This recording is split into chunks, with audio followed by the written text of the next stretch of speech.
My teammate thought the hazing video was hilarious. I lost my scholarship and my spine. Now I'm taking everything he built. The neurosurgeon's hands traced the MRI images on the light box with clinical detachment, pointing to the catastrophic damage at my T11 and T12 vertebrae. Complete spinal cord transection at the thoracic level.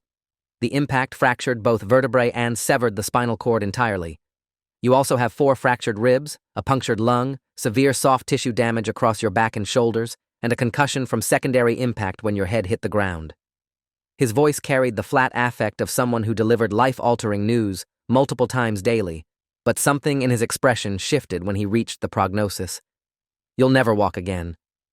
The damage is too extensive for any current surgical intervention or regenerative therapy. We've stabilized the fractures, but the paralysis from your waist down is permanent. You're looking at months of rehabilitation learning wheelchair mobility, bladder and bowel management, pressure sore prevention, and adapting to life with paraplegia. I was 20 years old, a starting linebacker for Ohio State University with NFL scouts already expressing interest. And my teammate Trent Blackwell had just ended my career and my mobility by body slamming me onto concrete during a hazing ritual he'd filmed for his social media followers. The incident happened during freshman initiation week, a tradition that the coaching staff officially condemned but unofficially tolerated because it built team cohesion and hierarchy. Trent was a senior defensive end, team captain, and already projected as a first-round NFL draft pick. He had 800,000 Instagram followers who watched his daily content showing workouts, game highlights, motivational speeches, and behind-the-scenes glimpses of college football culture.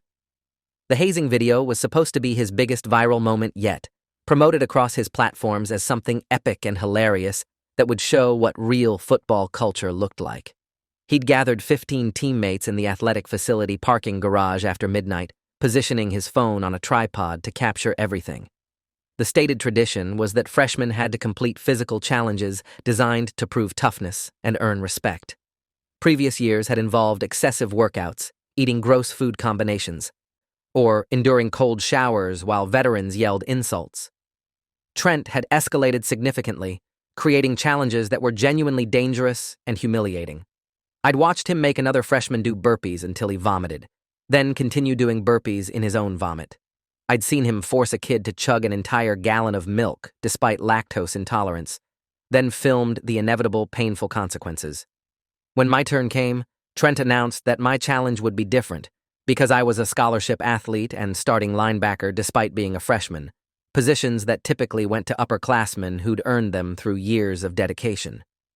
Trent's voice carried across the parking garage with performative authority, speaking partly to the assembled teammates and partly to the camera recording everything. This kid thinks he's special because coach gave him a starting position over guys who've been here 3 years. He needs to learn that respect is earned through pain and humiliation, not talent. So his challenge is going to teach him exactly where he stands in this team's hierarchy. He grabbed my shoulder with unnecessary force and positioned me at the edge of the parking garage's second level, where a concrete barrier separated the parking area from a 12-foot drop to the level below. Several teammates had already expressed concern about the height and the concrete surface, but Trent dismissed them with accusations of being soft and not understanding what real toughness required. He explained that I'd be doing squats on the barrier edge, and if I completed 50 without falling or backing down, I'd have earned the team's respect. If I refused or fell, I'd be labeled a coward who didn't deserve my scholarship or starting position. The entire setup was designed for failure. The barrier was 8 inches wide, barely enough space to maintain squat form, and exhaustion would inevitably cause balance loss. But refusing meant social exile and potential harassment that would make my college career unbearable. I'd completed 19 squats with my teammates counting loudly, my legs burning and my balance increasingly precarious, when Trent made his move. He approached from behind while I was in the down position of a squat, vulnerable and focused on not falling. His hands hit my shoulders with full force, a shove that sent me pitching forward over the barrier with no time to protect myself or control my fall. I remember the sensation of weightlessness, the parking garage lights blurring, the concrete rushing up. The impact when I hit was a sensation beyond pain, a total system shutdown that left me unable to move or breathe. I lay on the concrete, unable to feel anything below my chest, trying to draw air into lungs that wouldn't respond properly, watching Trent's face appear above me at the barrier edge. He was laughing, calling down to ask if I'd learned my lesson about humility.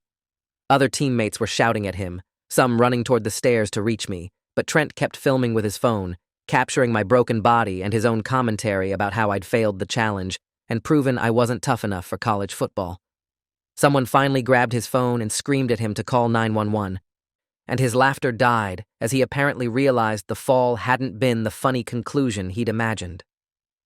The ambulance arrived within 8 minutes, paramedics immediately recognizing the signs of severe spinal trauma and immobilizing me completely before transport. I remember the emergency room chaos, doctors and nurses moving with urgent efficiency, someone cutting off my clothes, the CT scanner's mechanical whine, voices discussing fracture patterns and cord transection. My parents arrived while I was in surgery, my mother's face white with terror, and my father demanding answers from doctors who could only tell him we wouldn't know the full extent until I woke up. The surgery took 6 hours, stabilizing my fractured vertebrae with titanium rods and screws, relieving pressure on what remained of my spinal cord, repairing internal bleeding. When I woke in ICU, unable to move my legs or feel anything below my chest, the neurosurgeon delivered the diagnosis that would define the rest of my life. Complete paralysis, permanent disability. The end of every athletic dream I'd built my identity around since middle school. And somewhere in the hospital, campus police were watching Trent's video, trying to determine if what he'd done constituted criminal assault, or just a tragic accident during voluntarily accepted hazing. Ohio State University's response was immediate and strategic, prioritizing liability management over justice or accountability. The athletic director issued a statement expressing concern for my well-being and announcing a comprehensive review of team culture and initiation practices. The football coach suspended Trent for 2 games, calling his actions unacceptable while emphasizing that hazing was against team policy and would not be tolerated. But behind the public statements, the university's legal team was working aggressively to minimize their exposure.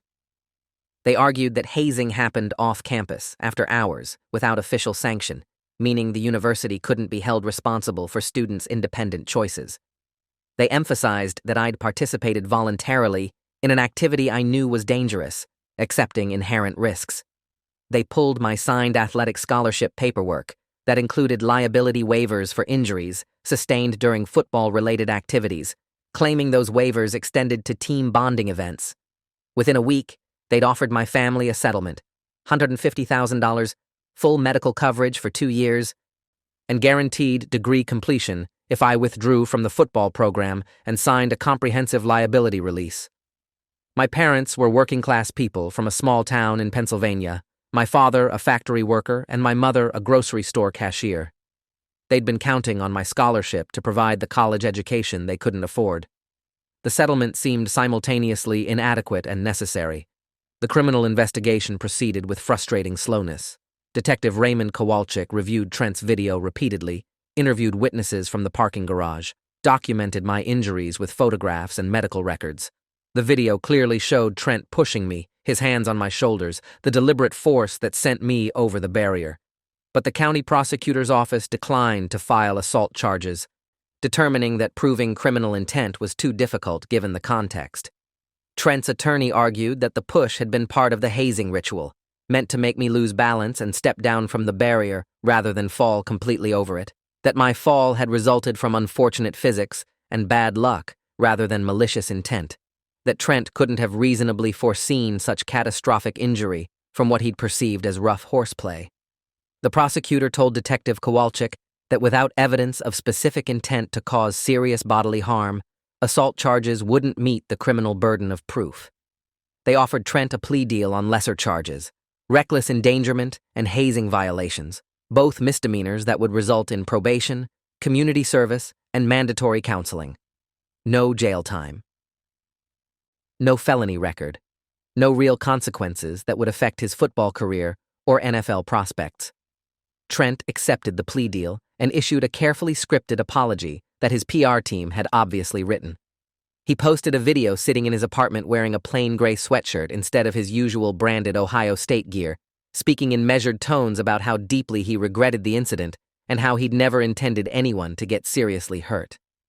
He talked about learning from mistakes and growing as a person, about taking responsibility for poor judgment, about praying for my recovery.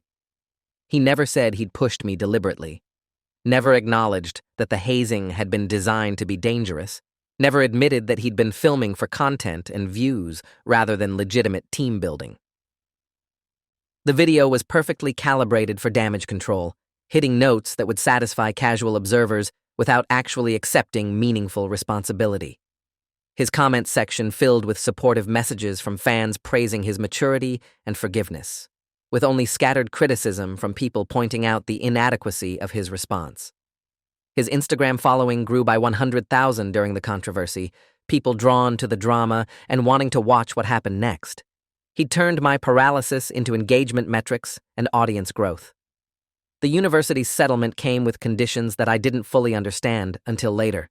The liability release was comprehensive, preventing me from suing Ohio State, the athletic department, the coaching staff, or any current student or employee in their official capacity related to the incident. The confidentiality agreement prohibited me from discussing the settlement terms or the university's response in any public forum. Violation would trigger penalty clauses requiring me to return the settlement money plus legal fees. My parents signed because we needed the money desperately. My medical bills were already exceeding $400,000, with insurance covering only a fraction, and my father's factory had eliminated his position, leaving the family financially devastated.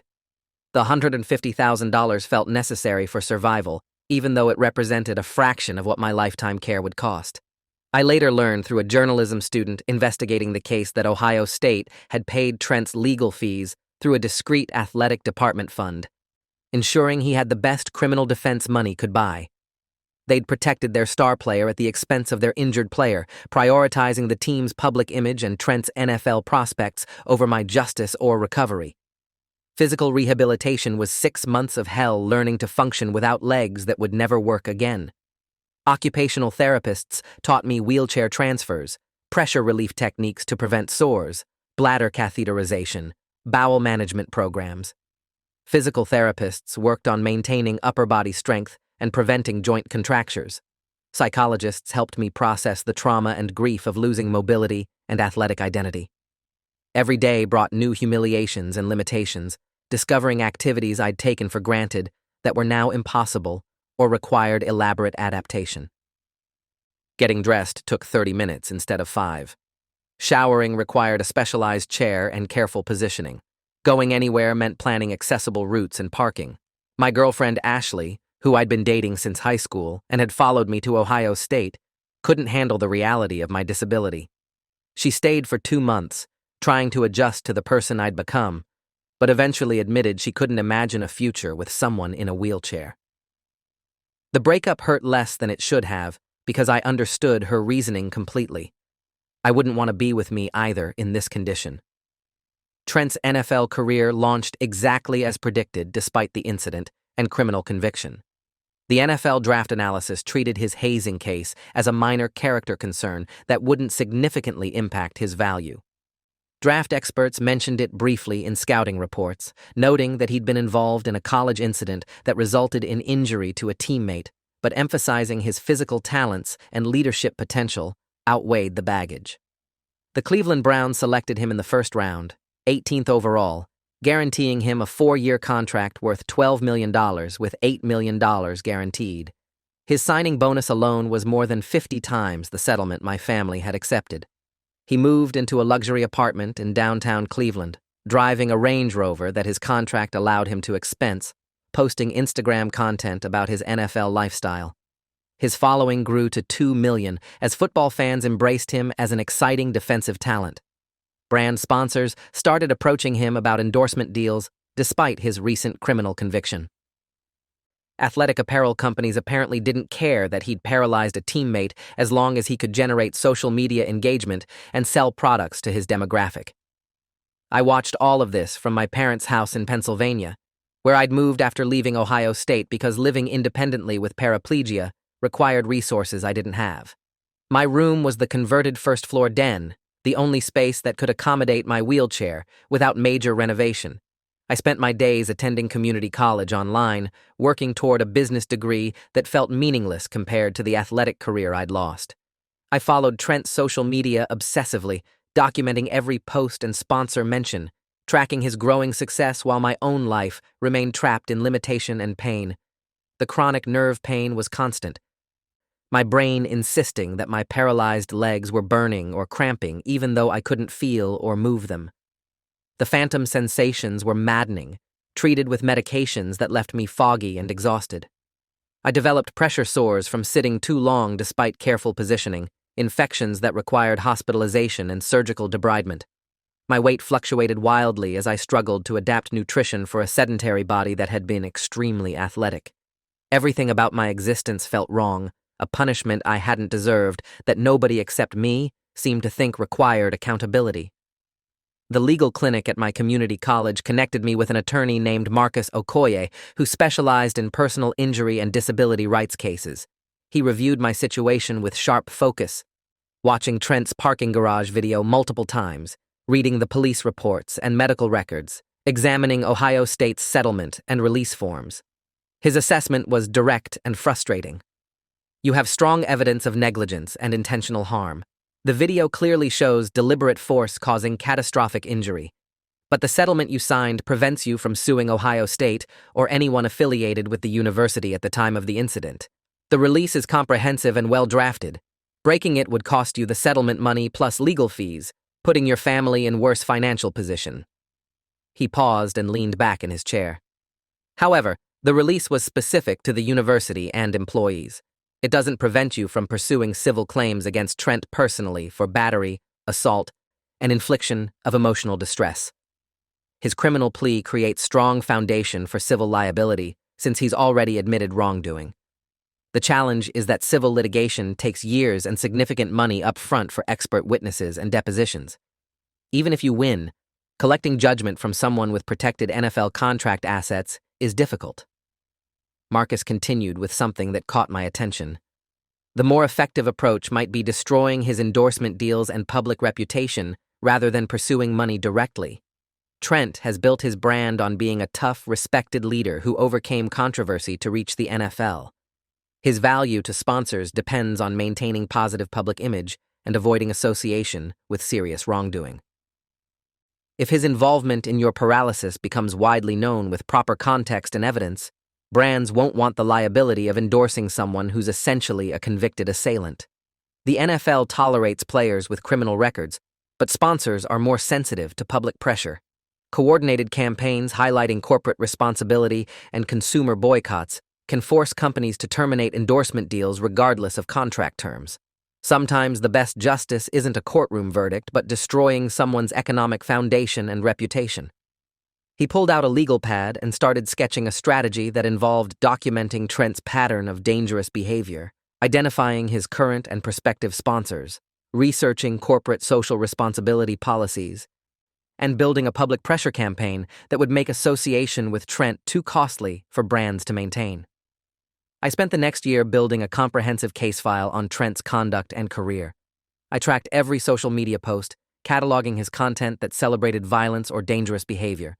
I found old videos showing previous hazing incidents and reckless pranks, archived before he deleted them to clean up his image for NFL scouts. I contacted other Ohio State players who'd been hazed by Trent, collecting statements about his pattern of escalating dangerous initiation rituals. Several teammates agreed to provide sworn affidavits describing incidents where Trent had seriously injured people during hazing, incidents that the athletic department had covered up to protect the team's reputation. I worked with a journalism student at Ohio State who was investigating sports hazing culture, providing her with documents and sources for a comprehensive exposé. Her article, published in the campus newspaper, detailed 5 years of dangerous hazing practices under Trent's leadership, including 2 hospitalizations beyond mine that had never been publicly reported. The article went viral, picked up by national sports media, and triggering renewed scrutiny of Ohio State's athletic programs. Trent's first major endorsement deal was with an athletic shoe company called Powerstride, a mid-tier brand trying to compete with Nike and Adidas by signing emerging NFL talent at lower costs. The 3-year contract was worth $500,000 annually plus performance bonuses, requiring Trent to wear their products exclusively, appear in promotional campaigns, and maintain social media presence featuring their gear. Marcus helped me draft a letter to PowerStride's executive team and board of directors, carefully worded to avoid defamation while making clear that their brand ambassador was a convicted criminal who'd permanently disabled a teammate through deliberate violence. The letter included links to the parking garage video, copies of Trent's criminal plea, medical documentation of my injuries, witness statements from the hazing, and the campus newspaper expose. We requested that PowerStride terminate their relationship with Trent and issue a public statement about their commitment to safety and accountability. Marcus explained that most companies would ignore such letters initially, but they created legal record proving the company had been informed of Trent's conduct, which became valuable if media pressure eventually forced their hand.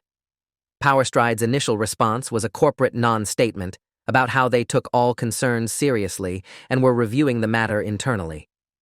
But I'd also sent the letter to sports business journalists who covered endorsement deals and brand partnerships. One journalist, a woman named Keisha Williams who specialized in investigating athlete misconduct and corporate responsibility, wrote a detailed article about PowerStride's decision to sponsor someone who'd paralyzed a teammate. Her article included quotes from disability rights advocates condemning the message that brands sent by rewarding violent athletes with lucrative contracts. She highlighted PowerStride's own marketing campaigns that emphasized community and positive sportsmanship. Contrasting those stated values with their actual sponsorship choices, the article generated significant social media discussion, with people tagging PowerStride's accounts, demanding they drop Trent, and explaining they'd boycott the brand if the sponsorship continued. Student groups at several universities organized protests outside campus PowerStride retailers, holding signs with images from my story and slogans about corporate accountability. The pressure campaign worked faster than Marcus had predicted. PowerStride terminated Trent's contract within 3 weeks, issuing a statement about their commitment to partners who exemplified their values and their decision to part ways with Trent by mutual agreement. Trent's social media response to losing PowerStride was defensive and revealing. He posted about cancel culture and how people were trying to destroy him over a mistake from his past that he'd already paid for through criminal proceedings and personal growth. He positioned himself as a victim of online mobs who didn't understand football culture or the context of what had happened. He never mentioned my name or acknowledged that his mistake had left me paralyzed. The comments on his post were divided, with longtime followers supporting him and critics pointing out the minimization and lack of genuine accountability. Several major sports commentators weighed in, with some defending Trent as a talented player who'd served his consequences and deserved a second chance. Others arguing that violent hazing resulting in permanent disability should disqualify someone from role model status and sponsorship rewards. The controversy kept my story circulating in sports media, repeatedly putting Trent's conduct back in public conversation and making him a riskier investment for other potential sponsors. The Cleveland Browns organization stood by Trent publicly while privately expressing concern about the attention and pressure. NFL teams could tolerate players with criminal records as long as they performed on field and didn't create distracting media narratives. But sustained controversy about serious violence threatened team image and sponsor relationships. Marcus learned through his sports law contacts that Browns management had called Trent in for multiple meetings about his social media presence and the need to let the hazing story fade rather than keeping it alive through defensive posts. They encouraged him to avoid discussing the incident entirely, to focus his content on football and training, to rehabilitate his image through charity work and positive community engagement. Trent complied partially, toning down his posts and participating in team-organized community service events. But he couldn't resist occasional comments about being unfairly targeted or misunderstood, keeping the wound open rather than letting it heal.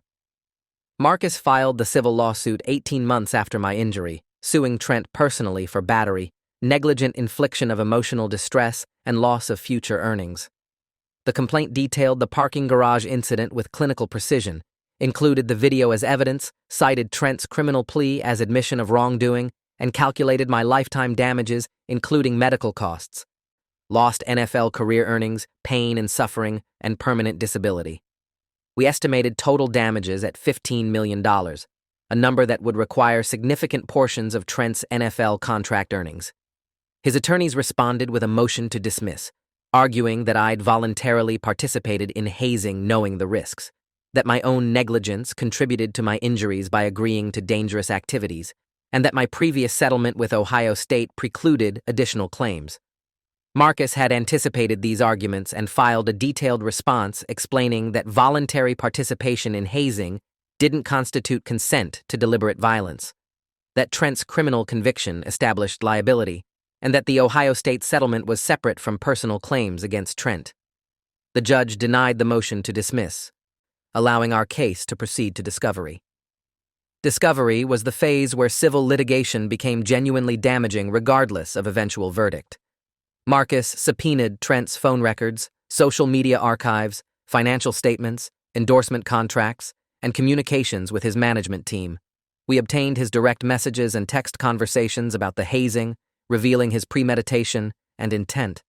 Messages sent days before the incident showed Trent planning the parking garage event, discussing ways to make it more extreme and viral-worthy than previous years, specifically targeting me because my freshman starting position had created controversy among upperclassmen.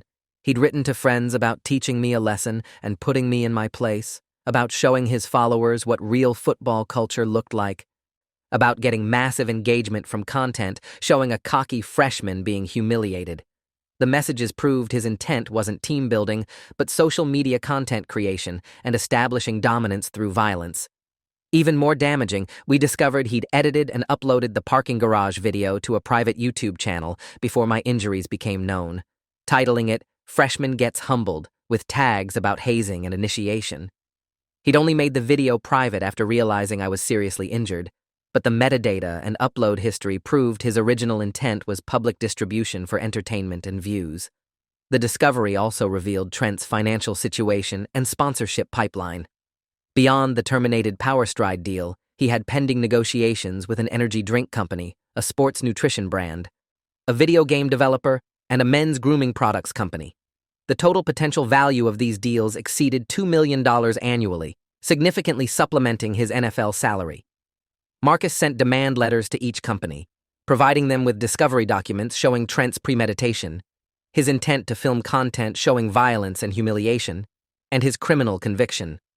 The letters made clear that any company choosing to partner with Trent would face public pressure campaigns and consumer boycotts, that disability rights advocates and violence prevention organizations would target their brands, and that the legal discovery created permanent public record of Trent's conduct that couldn't be rehabilitated through PR. 3 of the 4 companies withdrew their offers before deals were signed. The video game developer initially resisted, arguing that Trent's football talent was what mattered for their game rather than his personal conduct, but reversed course after gaming communities on Reddit and Twitter organized boycott campaigns and review-bombing threats. Trent's response was to countersue me for defamation and tortious interference with business relationships, claiming I was deliberately destroying his reputation with false accusations and interfering with valid contracts through improper legal threats. His attorneys argued that I was weaponizing the legal system to punish him beyond his criminal sentence, that my interference with his sponsorships constituted improper conduct, and that some of my public statements about him constituted defamatory falsehoods. The countersuit was obviously strategic rather than substantive, designed to intimidate me and create financial pressure through expensive litigation. But Marcus had anticipated this response and filed an anti-SLAPP motion in response, arguing that Trent's defamation claims targeted protected speech about matters of public concern, that everything I'd said about him was demonstrably true and supported by court records, and that his countersuit was frivolous retaliation for my legitimate civil claims. Ohio's anti-SLAPP statute allowed us to recover attorney fees if we prevailed, which would make Trent's strategy backfire by increasing his own legal costs. The case proceeded toward trial with both sides conducting depositions. I gave 8 hours of testimony about the hazing incident, my injuries, my lost career prospects, my ongoing medical needs, and the impact on my daily life and future opportunities. Trent's attorneys tried to establish that I'd been aware hazing was dangerous and had accepted risks by participating, that my football career was uncertain regardless of injury given the competitive nature of NFL prospects, and that my current quality of life wasn't as diminished as I claimed. Marcus countered by having me describe specific daily challenges: the pressure sores that required wound care, the neurogenic bladder requiring catheterization, the chronic pain that medication only partially controlled, the architectural barriers that made most buildings and homes inaccessible, the employment discrimination that made finding work difficult despite my education. The deposition was emotionally brutal, forcing me to detail my limitations and losses, while Trent's attorneys implied I was exaggerating or malingering. Trent's deposition was even more valuable for our case. Under oath, he couldn't maintain the careful PR messaging that had characterized his public statements. When asked directly if he'd pushed me, he initially tried to minimize, claiming it was a light shove meant to make me lose balance and step down. Marcus played the parking garage video in the deposition room, showing clearly that Trent's hands had hit my shoulders with significant force, propelling me over the barrier rather than just causing balance loss. When confronted with his own social media messages about planning extreme hazing and targeting me specifically, Trent became defensive and argumentative, claiming those messages were taken out of context or didn't mean what they appeared to say. His inability to show genuine remorse or take meaningful responsibility was captured in transcript that could be used at trial to demonstrate his continued callousness about causing permanent disability. His attorneys clearly recognized the disaster and called multiple breaks to counsel him, but Trent's ego and defensiveness kept overriding their advice to give measured responses. The Browns' season was affected by the ongoing litigation and media attention around Trent. While his on-field performance remained strong, teammates reportedly found him difficult to work with, his ego inflated by NFL success and unwilling to accept criticism or coaching. Several anonymous sources told sports journalists that Trent had created toxic culture in the defensive unit, bullying younger players and treating practice sessions as content opportunities for his social media rather than genuine skill development. His position coaches had apparently complained to management about his attitude and lack of team focus.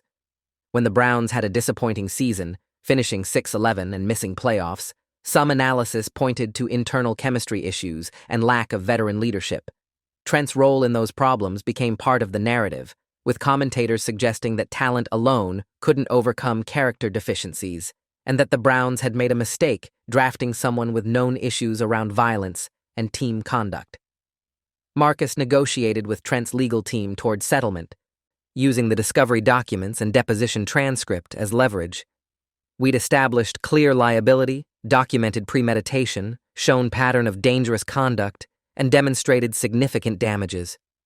Trent's attorneys recognized that trial would be devastating for his reputation and career, with every detail of his planning and conduct becoming public record through testimony and evidence. They proposed settling for $3 million, payable over 10 years from Trent's NFL earnings, in exchange for confidentiality agreement, preventing me from discussing the settlement or case details publicly. Marcus rejected the offer immediately, explaining that confidentiality was unacceptable because it would allow Trent to continue denying responsibility and maintaining his public image. We countered at $8 million with no confidentiality provisions, making clear that we valued public accountability over larger financial settlement with gag orders. The negotiations stalled as both sides held firm positions, making trial increasingly likely. The trial was scheduled for the NFL offseason, 2 years after my injury. The pre-trial publicity was significant, with sports media covering the case extensively and debating whether athletes should face civil consequences for violent hazing traditions. Some commentators defended Trent, arguing that he'd already been punished through criminal proceedings and that further civil liability was vindictive double jeopardy. Others condemned the light treatment of serious violence in sports culture, pointing out that in any other context, deliberately pushing someone off a height resulting in paralysis would result in felony charges and prison time. Disability rights organizations filed amicus briefs supporting our case, arguing that the litigation served important purposes of accountability and deterrence beyond individual compensation. The attention put pressure on the Cleveland Browns to take a position. They issued a carefully neutral statement saying they supported the legal process and would let the courts resolve the matter. But internally, they were reportedly considering cutting Trent if the trial went badly and generated sustained negative publicity. Jury selection took 3 days, with both sides trying to identify jurors who could fairly evaluate a case involving sports culture, disability, and social media influence. Marcus wanted jurors who understood that hazing traditions didn't excuse violence, who could appreciate the lifelong impact of paralysis, and who wouldn't be swayed by Trent's fame or athletic success. Trent's attorneys wanted jurors who played or followed sports, who might view hazing as normal team bonding, and who would see my participation as accepting risks. The final jury was balanced but seemed skeptical of both extremes, neither ready to excuse Trent's conduct nor automatically sympathetic to my claims.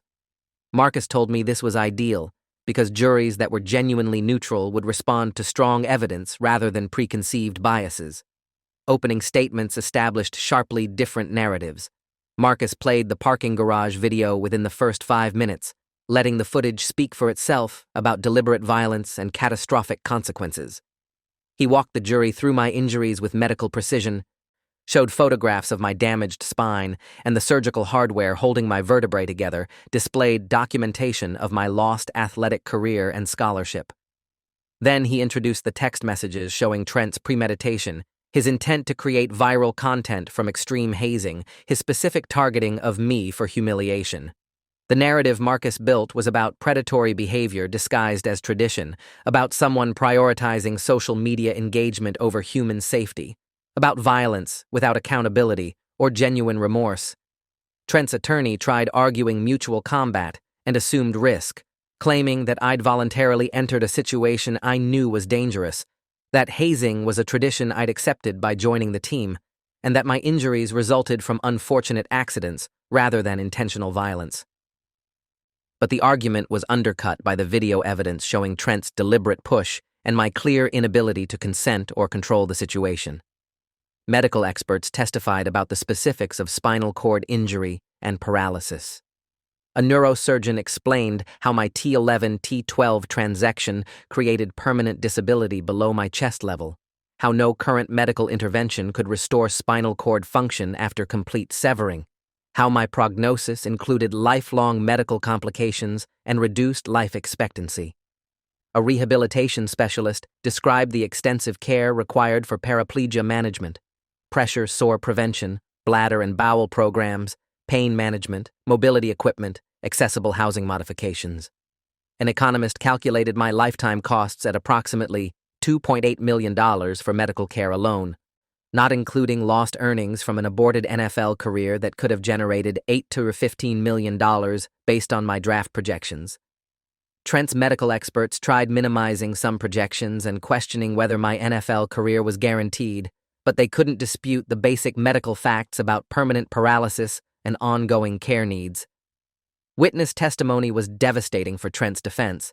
3 former Ohio State teammates described his pattern of dangerous hazing that had injured multiple people over several years.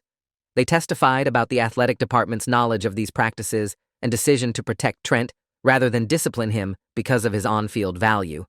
A sports psychology expert explained how social media incentives had warped athletic culture, creating situations where athletes pursued viral moments and engagement metrics at expense of safety and ethical conduct. The testimony connected Trent's individual actions to broader systemic problems in college athletics, showing how institutions enabled dangerous behavior when it benefited their competitive interests.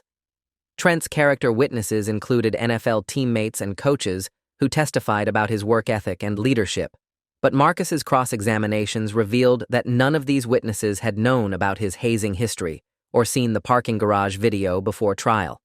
Their positive assessments were based on incomplete information, making their testimony less valuable for rehabilitation.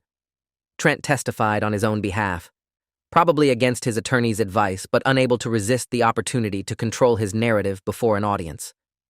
His testimony repeated his public statements about the push being unintentional and the injuries being tragic accidents he deeply regretted. But Marcus's cross-examination systematically destroyed his credibility by contrasting his testimony with the discovery documents. The text messages about planning extreme hazing and targeting me specifically proved premeditation, despite his claims of spontaneity. The video metadata showing his intent to upload the hazing content publicly demonstrated that creating viral material was his motivation, rather than team tradition. His social media posts immediately after the incident showed him laughing and celebrating his content before realizing I was seriously injured, contradicting his claims of immediate remorse. By the time Marcus finished questioning him, Trent had been revealed as someone incapable of accepting responsibility or showing genuine empathy, more concerned about his image and career than the permanent harm he'd caused. The jury deliberated for 11 hours over 2 days before returning their verdict. Liable on all counts. $4.2 million in compensatory damages for medical costs, lost earnings, and pain and suffering. $6 million in punitive damages to punish egregious conduct and deter similar behavior by others. The total judgment of $10.2 million exceeded even Marcus's optimistic projections and represented one of the largest personal injury awards against an individual athlete for hazing violence. Trent's face went pale as the verdict was read, his attorneys immediately indicating they'd appeal, but appeals rarely succeeded with such clear evidence and properly conducted trials. Marcus explained that collecting the judgment would require garnishing Trent's NFL salary and endorsement income, pursuing his assets through enforcement proceedings, and maintaining liens that would follow him throughout his career. The judgment was public record that would define his reputation permanently, making it difficult to rebuild sponsorships or public image regardless of appeal outcomes. The Browns released Trent 3 days after the verdict, issuing a statement about organizational values and the need for players who represented the franchise positively both on and off the field. The termination was technically for conduct detrimental to the team rather than the verdict itself, but everyone understood the connection. His guaranteed contract money had mostly been paid, but future earnings were eliminated, and his reputation was damaged enough that other NFL teams showed little interest in signing him despite his physical talents. A few teams conducted workouts and interviews, but ultimately decided the media attention and public relations problems outweighed his on-field value. Trent's career as a professional athlete essentially ended at age 24, 3 years after ending mine at age 20. The financial collection process began immediately, with Marcus filing garnishment orders against Trent's remaining contract payments, his bank accounts, and his investment portfolios. Ohio law allowed garnishment of significant portions of judgment debtor income, and Trent's earnings were systematically redirected to satisfy the judgment. He tried various asset protection strategies, including transferring property to family members and moving money to different accounts, but Marcus tracked everything and obtained court orders reversing the transfers as fraudulent conveyances. Trent's lifestyle contracted dramatically from his brief period of NFL success. He moved from his luxury Cleveland apartment to a modest rental, sold his Range Rover, and lost access to the wealth he'd accumulated. His social media presence, once his primary identity and income source, became largely inactive as he had nothing positive to post, and every update generated negative comments reminding him of what he'd done and lost.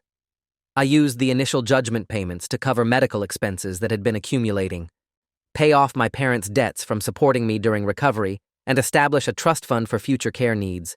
The remaining funds allowed me to complete my degree and start a nonprofit organization focused on preventing sports hazing and supporting athletes with spinal cord injuries. The work felt meaningful in ways my athletic career never had, using my experience and knowledge to help others avoid similar trauma and navigate similar challenges. Marcus connected me with opportunities to speak at universities and athletic programs about hazing culture and accountability, sharing my story as cautionary tale about where toxic traditions lead when unchecked. The speaking engagements were emotionally difficult, repeatedly reliving my trauma, but they generated impact. Several athletic programs eliminated hazing practices and implemented stronger oversight after hearing my testimony. Trent attempted a comeback through arena football leagues and semi-professional teams that were more willing to accept controversial players. But his reputation preceded him everywhere, and teams that signed him faced protests from disability rights organizations and negative media attention that outweighed his athletic contributions. After 2 failed seasons in minor leagues, he essentially retired from football at age 26. His career ended by the same lack of accountability and remorse that had paralyzed me. His various attempts at reinvention through coaching, sports commentary, or personal training all failed as background checks and public records revealed his history. The judgment remained active. garnishing whatever income he generated, ensuring that my case would define his financial reality indefinitely. Last I'd heard, he was working warehouse jobs under his legal name while trying to maintain low profile, his brief period of fame and success reduced to a cautionary tale about violence and consequences. 3 years post-verdict, I'm living independently in an accessible apartment, working full-time for my nonprofit while pursuing graduate degree in sports administration. The chronic pain hasn't disappeared, but I've learned to manage it better through combination of medication, physical therapy, and mindfulness techniques. I've adapted to wheelchair life enough that it feels normal rather than limiting most days, though I still have moments of grief about what I lost and will never experience. I'm in a relationship with a woman named Jennifer who I met through the disability community, someone who understands that wheelchairs don't define people and that meaningful lives come in many forms. Trent's Instagram account remains active but rarely updates. His 2 million followers a ghost town reminder of the influence he destroyed through violence and ego. Every few months, someone comments on his old posts asking about the hazing case or mentioning my name, keeping his actions alive in digital record that never disappears. The last time I checked his profile, his bio read, "learning and growing every day," but his refusal to genuinely acknowledge what he'd done suggested the learning remained superficial. Justice wasn't perfect or complete, but watching him lose everything he'd valued while I rebuilt meaning from ruins felt like enough. If you enjoyed this, you'll definitely want to see the next ones too. So subscribe now and let me know your take in the comments.